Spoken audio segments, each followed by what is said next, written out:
ఏంటిది శాలిని? ఏడుస్తావేంటి? ఆలోచించు. చూడు, నేను విషయం చెప్పనా? తండ్రంటే ఉండాల్సింది గౌరవం, భయం కాదు. నదికి ఆనకట్ట కట్టినా నీళ్లు వెళ్లడానికి మార్గం వదులుతారు. అలా చేయకపోతే నీళ్లు ఆనకట్టని కూల్చి తమ ఇష్టం వచ్చిన దారిలో వెళ్ళిపోతాయి. నీకు నువ్వు ముఖ్యం, నీ జీవితం ముఖ్యం. ఈ వయసులో మీ నాన్నగారు ఆయన జీవితం ఆయన చూసుకుంటున్నప్పుడు నీ వయసులో నీ జీవితం గురించి నువ్వు ఆలోచించడం తప్పేం కాదు. ఆలోచించు.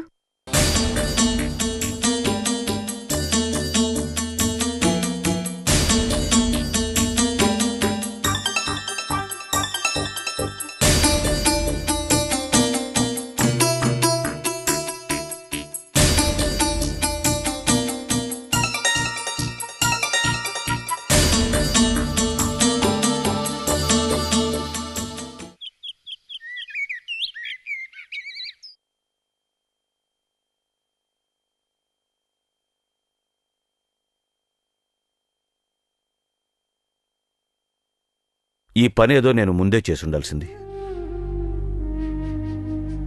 పెద్ద కొడుకని బాధ్యతలు అప్పగించి తప్పు చేశాను. ఇప్పుడెందుకురా ఆ విషయం? రంగా ఇలా చేస్తాడని నువ్వేమన్నా కలగన్నావా? వాడిని కన్నానుగా అమ్మా.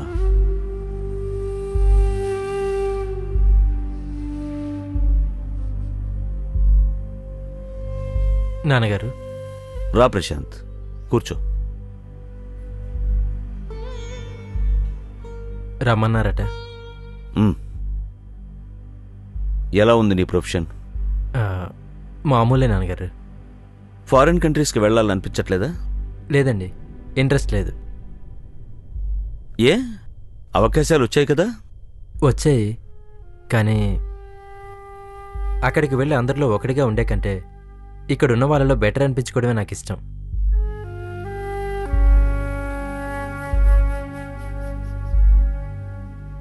ఏంటి నాన్నగారు, ఎందుకలా అడిగారు?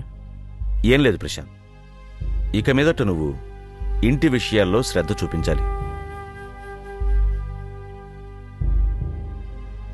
ఇంట్లో వాళ్ళ బాధ్యతల్ని తీసుకోవాలి. నేనా?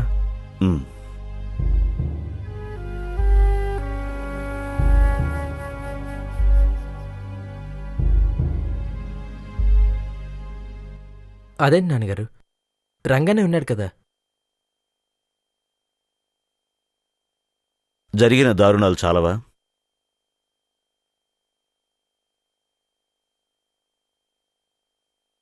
అన్నయ్య మాట అలా ఉంచురా. మీ నాన్న అడుగుతున్నారు, చెప్పచ్చు కదా. ఎలా నాన్నమ్మా? సడన్గా నేను పనిచేస్తే అన్నయ్య బాధపడ్డా? తను బాధపడతాడని ఇంట్లో వాళ్ళందరినీ బాధ పెడతావా?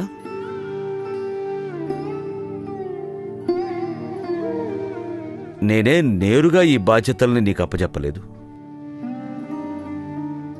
ఢిల్లీకి వెళ్తున్నప్పుడు మీ అన్నయ్యకే ఇచ్చాను. ఏమైందో చూసావుగా.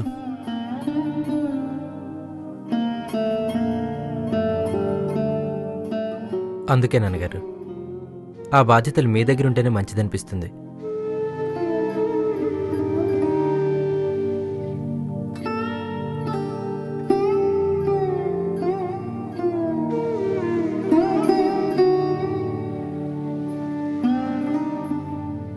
నీకేంట్రా ఇబ్బంది? అసలు నీ సమస్య ఏమిటో చెప్పు.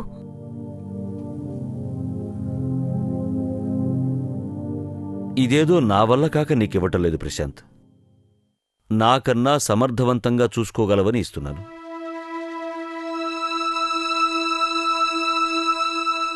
అది నాకు అర్థమయ్యాకే నీకు ఈ బాధ్యత అప్పచెప్తున్నాను.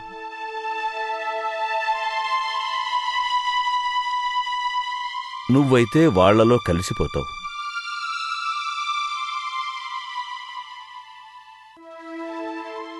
ఆలోచించుకో. దీనివల్ల ఇంటి పరిస్థితి చక్కబడుతుంది. లేదు కుదరదు అంటే నీ ఇష్టం. అన్నీ కావాలి, బాధ్యతలు మాత్రం వద్దంటే ఎలారా? ఇక మీద నన్ను ఎవరు ఏం అడక్కండి. ఈ గది నుంచి బయటికి రావడమే నా బుద్ధి తక్కువ.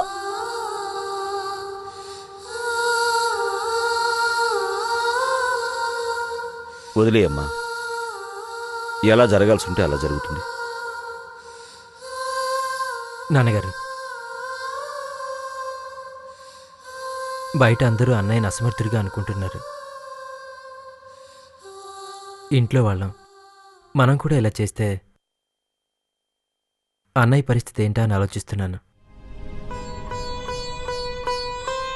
తమ్ముడిగా నీకే ఇంత బాధ ఉంటే తండ్రిగా నాకెంత బాధ ఉండాలి? కానీ తప్పదు.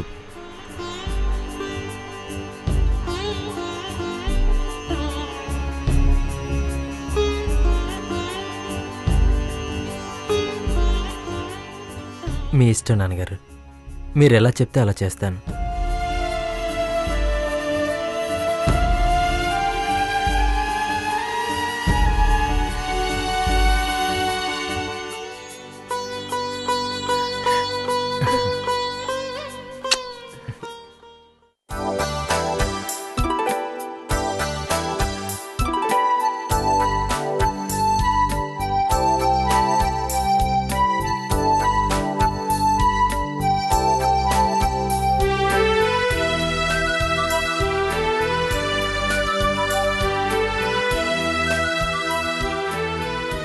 అమ్మ వాళ్ళ కోసమా?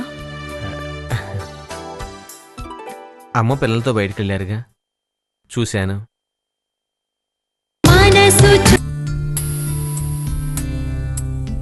ఏంటిలా వచ్చారు?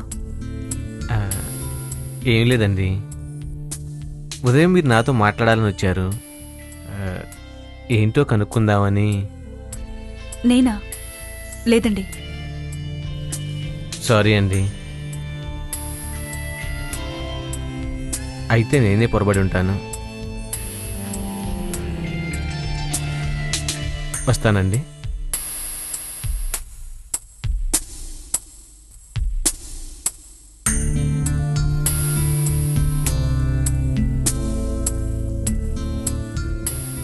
పద్మిని గారు, నేను మీ మీద కోపంతోనూ బాధతోనూ రూమ్ ఖాళీ చేస్తానని మాత్రం అనుకోవద్దు.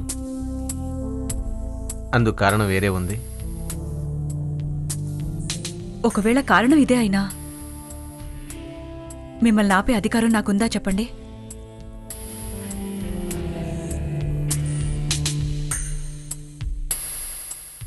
అధికారం అనేది అడిగి పుచ్చుకునేది కాదండి, స్వతంత్రంగా సంపాదించుకునేది. ఆ ధైర్యం లేనప్పుడు అంధకారం మాత్రమే ఉంటుంది.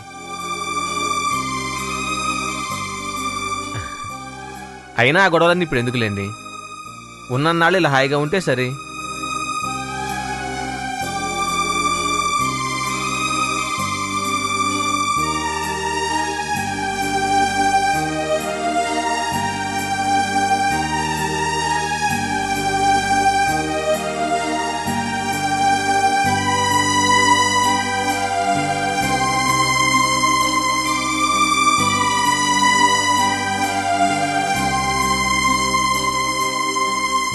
శివగారు, నేను మీకు జ్ఞాపకం ఉంటాను కదూ? జ్ఞాపకం కాదు, గుర్తుంటారు.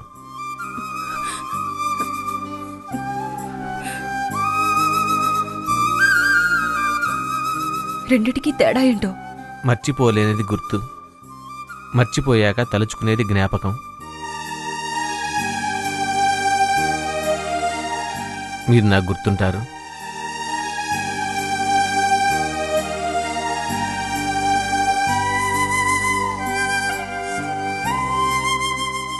పద్మిని గారు, నాకు ఎక్కువ టైం లేదు.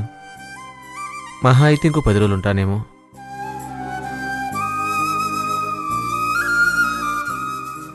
మీకు నాకు మధ్య ఓ సంబంధం ఉంది. అది సరదాదో సీరియస్దో ఏదైనా కానివ్వండి. ఆఖరికి తీరికున్నప్పుడు మనం కలుసుకోవడానికి ఏర్పాటు చేసుకున్నదైనా కానివ్వండి. నేను మాత్రం ఆ సంబంధాన్ని స్నేహబంధంగా అనుకుంటున్నాను. మరి మీరు?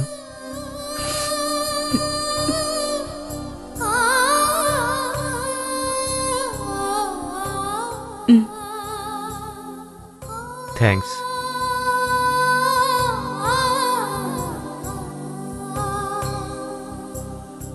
ఆ స్నేహానికి గుర్తుగా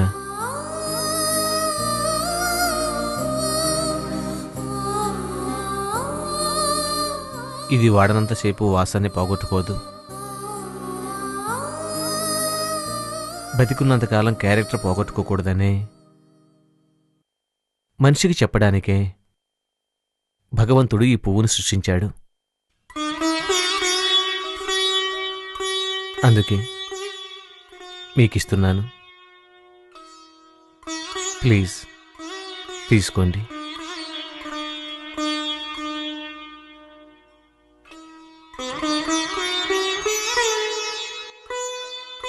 పువ్వులను చూసినప్పుడు ఇది గుర్తుకు రావాలి. గుర్తుకొచ్చినప్పుడల్లా నేను జ్ఞాపకం రావాలని కోరుకుంటున్నాను.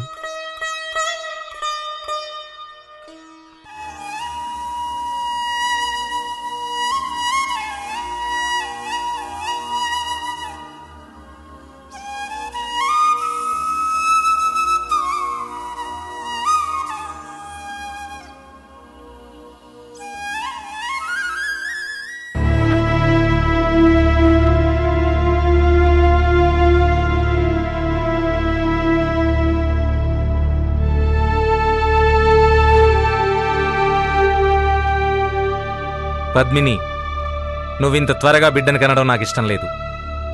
ఈ బిడ్డలు బందిఖానాలు నాకు అవసరం లేదు.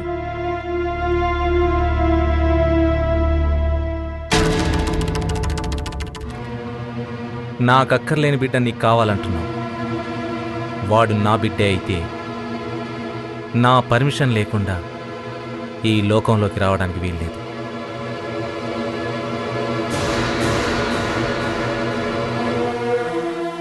నా పర్మిషన్ అక్కర్లేదు అనుకుంటే ఇంకెవరి పర్మిషన్ కావాలో వాళ్ళని అడిగి బిడ్డను కను.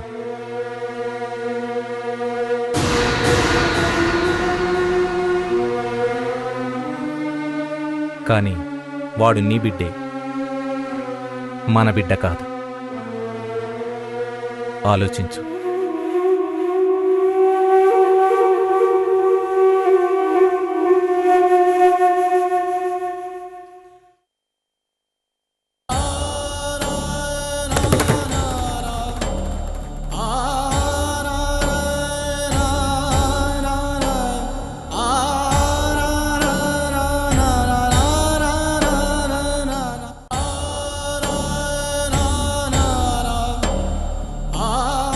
ఐఎమ్ సారీ శివ, ఇది కావాలని చేసింది కాదు, పొరపాటున జరిగింది. ప్లీజ్ అర్థం చేసుకోండి. శివ, శివ ప్లీజ్, శివ ఒక్క నిమిషం, శివ ప్లీజ్ ఒక్క నిమిషం.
నాన్నమ్మ, ఏంటి నాన్నమ్మ ఆలోచిస్తున్నా?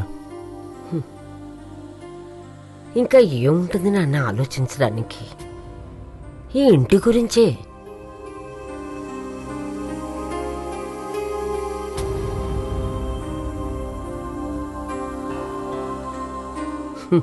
నువ్వేంటి ఆలోచిస్తున్నావు?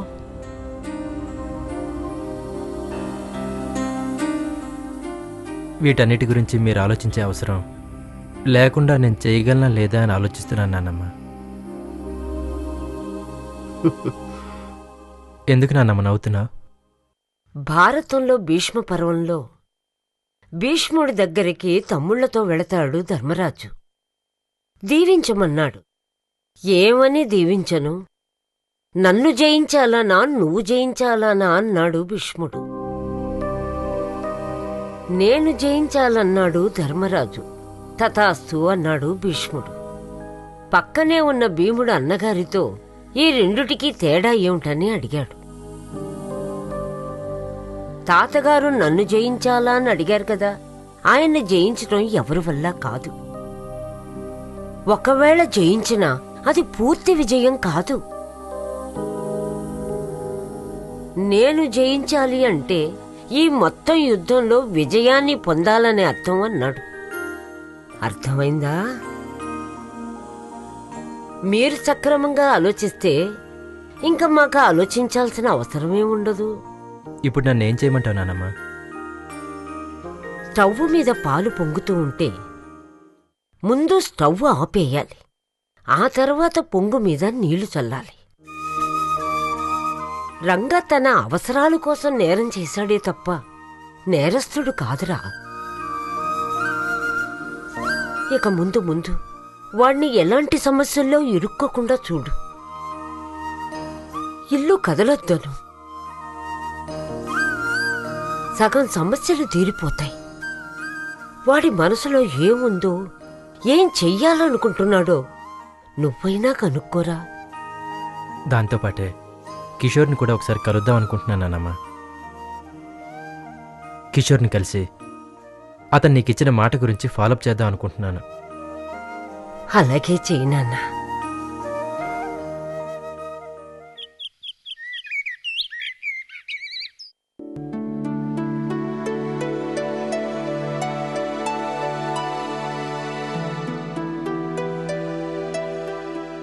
అంతలావుగా కోస్తున్నావేంటి? సన్నగా తరగమని కదా నేను చెప్పాను. రాగినమ్మగారు ఇలాగే పెద్ద ముక్కలే కోస్తారమ్మా. చూడు, ఆవిడ వంట చేస్తున్నప్పుడు ఆవిడ చెప్పినట్టు చేస్తున్నట్టే నేను వంట చేస్తున్నప్పుడు నేను చెప్పినట్టు కోయ్. త్వరగా ఫినిష్ చేసి పచ్చిమిరపకాయలు కట్ చేయి.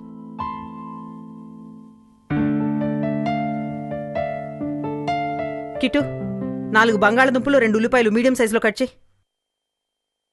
అలాగేనమ్మా. అలాగే అంటూ ఇంకా నిలబడ్డావేంటి? ఇప్పుడే 7:30 అయింది. ఇంకో అరగంటలో ఆటో వస్తుంది. త్వరగా కానీ.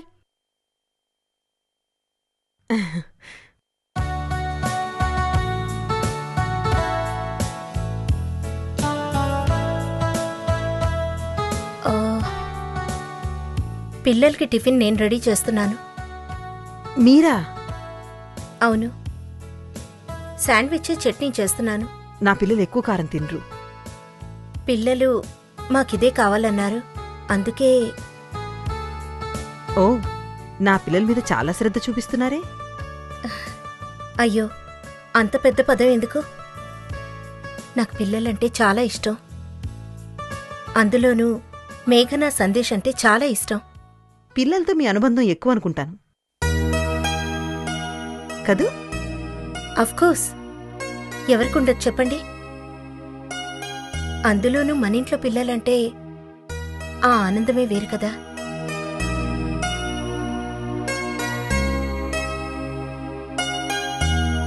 అంటే మీకిప్పుడు పిల్లలు కావాలి? మీ పిల్లలు, మీ సొంత పిల్లలు, అంతే కదా?